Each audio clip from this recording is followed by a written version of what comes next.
Now, a few years ago, a girl from school emailed me via my website, and I'd like to read that email to you now, if I may. So it starts, "Hi, Sarah.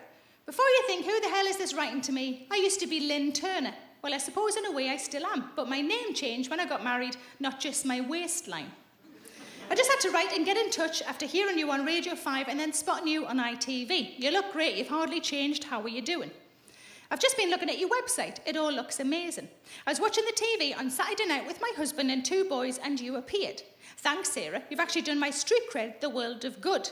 My boys, aged 11 and 10, are very impressed that Mum went to school with someone famous. We were talking about it all night. Do you ever get back home to South Shields? I hardly ever get back there. I moved down south when I was 21. I'd met my husband, a southerner, and we set up home in Romford. He travels with his job, so we've been lucky enough to live all over the world.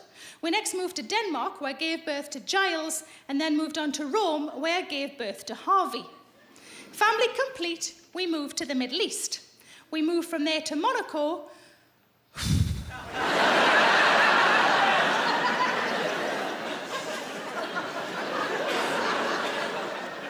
We moved from there to Monaco, then The Hague, followed by a 3-year stint back up north in Jesmond, before eventually settling down in leafy Hampshire. We've lived here for 4 years now, so life is as settled as it gets. I decided I had to do something else with my life and went back to work last year as a teaching assistant. I'd really love it if you could find the time to write and get in touch, or if you're down this neck of the woods, it'd be great to see you again. Take care, Lynn. She was one of my bullies. She wasn't a punchy bully, she was a psychological bully. She used to try and fuck me up, I suppose.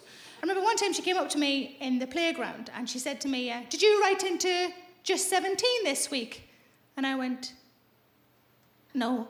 And she went, "Oh, well, thought you had," and off she flounced. So on the lunch break, I went to the newsagent and I bought a copy of Just 17. Now, if you don't know what Just 17 is, it's a magazine that you read until you're 15. If you're still reading it at 17, something has gone horribly wrong. Because now you should be reading more magazine and learning about the positions of the fortnight. And just so you know, I've got a wheelbarrow now. Doesn't look anything like that. So I'm standing outside of the newsagent with a copy of Just 17. I flicked to the problem page, and on the perimeter of the problem page are all problems about sex. And I knew she wouldn't think that was me. But right dead centre, right in the middle, was a problem entitled, "Am I a boring square?" She made me buy my fucking insult. So I replied to her email.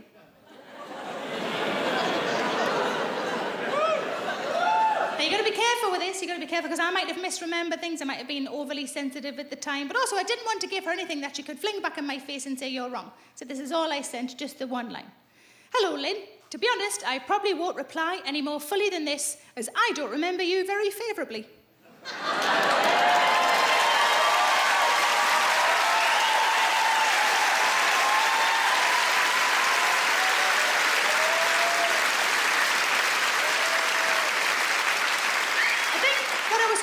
At school was like an ugly duckling revelation moment. We all know the story of the ugly duckling, don't we, that becomes the beautiful swan. So it was never an ugly duckling, was it? It was always a perfectly lovely cygnet.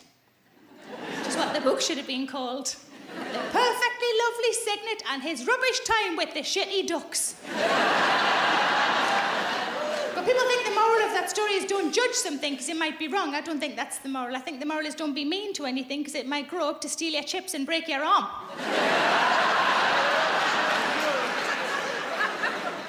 Not an ugly duckling moment, there may be a plain Jane Superbrain moment. Now, the only people who are going to get that reference are about my age and watch Neighbours growing up. If you don't know who plain Jane Superbrain was, she's just a girl called Jane who wore glasses. And then one day, they took her glasses off her. They put her in a taffeta dress. And then everyone wanted to fuck her. Even Helen Daniels.